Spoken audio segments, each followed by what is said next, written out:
And welcome to the channel again. Today I have a 2003 Toyota Camry with a 2.4 liter engine, automatic transmission. Now this is the same from 2002 all the way up to 2006. It's exactly the same. And I'm leaving here a description of all the vehicles, models, years between Toyota and Lexus that this repair will apply to. And what happens is that in the front of this vehicle and the front of both sides of the engine, some clunks, cracks can be heard. I'm assuming the Soyba links, that's what it sounds like to me. I believe the Soyba links have gone bad, but I still gotta see it anyway. So with that in mind, let's get started.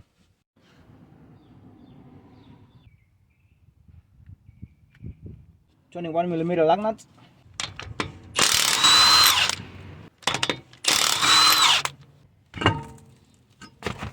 I can see there is visible damage at the Soyba links. If I pull it like this, but I know the camera cannot hear that, but I can feel the small ball joint inside the Soyba link that it moves inside. It moves inside and the boot is ripped off. The boot is all ripped off as you can see, and once that happens, the air comes in and the air dries the grease, so that causes damages. I'm assuming this is, if I try to get it out with my impact gun, it's only gonna turn and turn and it won't come out. The ball joint here in the back is so loose. That's a 17mm nut, by the way.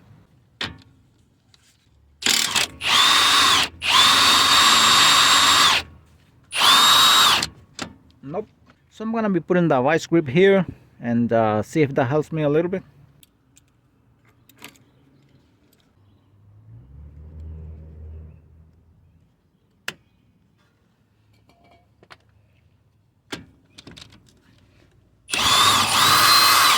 Oops, that was not that hard at all.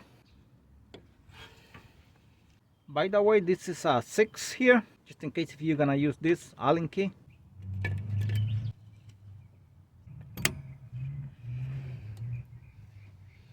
And I'm gonna be using this wrench here because of the design. Maybe it can help me a little bit.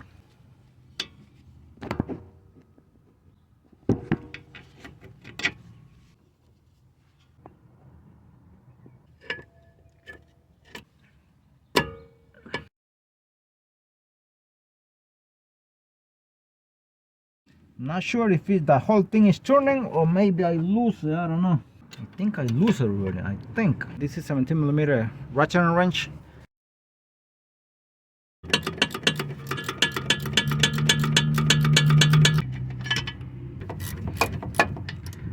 Now if you don't have too much space here, what you can do is just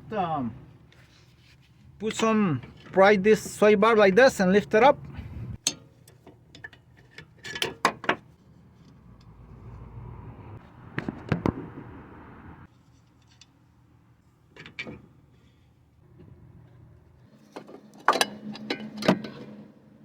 Once you take it out, you push it away and pull it toward you, back and forth, and you can feel the plate here. The ball joint inside plays a lot. It means it's all worn out, and when you're driving the vehicle, you will hear all the clunking on this side or probably on both sides. Sometimes you think like that the engine is gonna fall out of the vehicle, and when you come to see, it's only the swivel links that are failing, that are not good.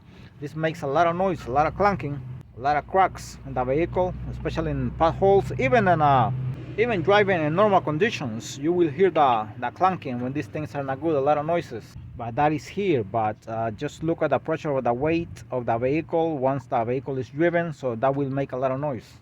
So that is the way to determine that these things are not good. And this is the new swivel link here, and the side change here of the nut, this is 18mm nut here, and this one is also 18.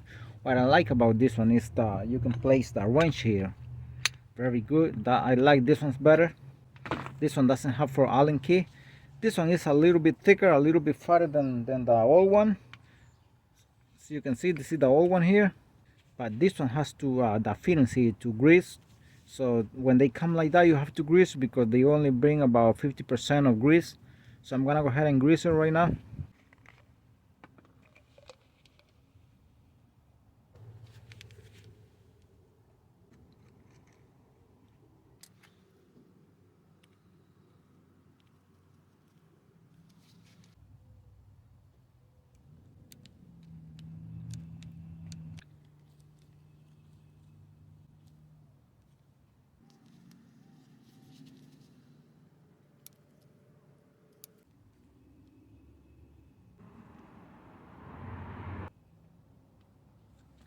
10mm fittings here.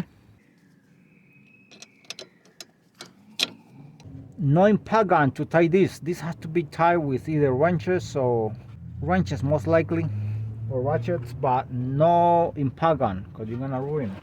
By the way, you torque this nut to 55 foot-pounds.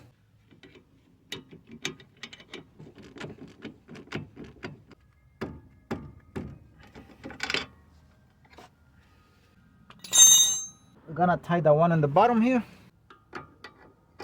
Alright, this process is gonna be very slow because I cannot do it with something else here except with these wrenches.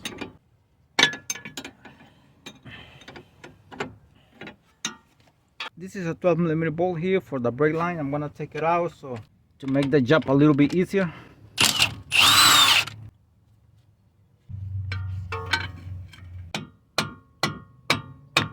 Trying to lift up the sway bar here so it can give me some space here beneath. Very slow. Alright, update. I'm gonna be using this extension here. This is a half drive, and I'm gonna put it from there with my impact gun. And I said don't tie it with impact gun. I'm not tightening it. I'm gonna bring it slow. When I feel it's starting to tie, I'm gonna leave it like that, and I'm gonna tie it with the torque specification later on, because the nut still has a long way to go here and I cannot handle it anymore even though I lift it up from here. So I'm gonna be using this wobble adapter. See, I'm having the other wrench here, so it wouldn't turn.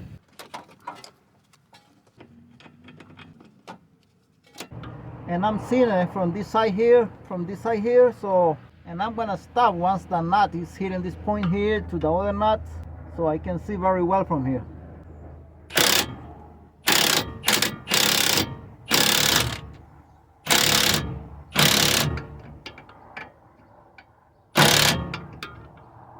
Almost. So I'm just gonna calculate 55 foot-pounds here. It's gonna be hard to tie it with the torque wrench. Let's see on this side. Let's try it here. Alright.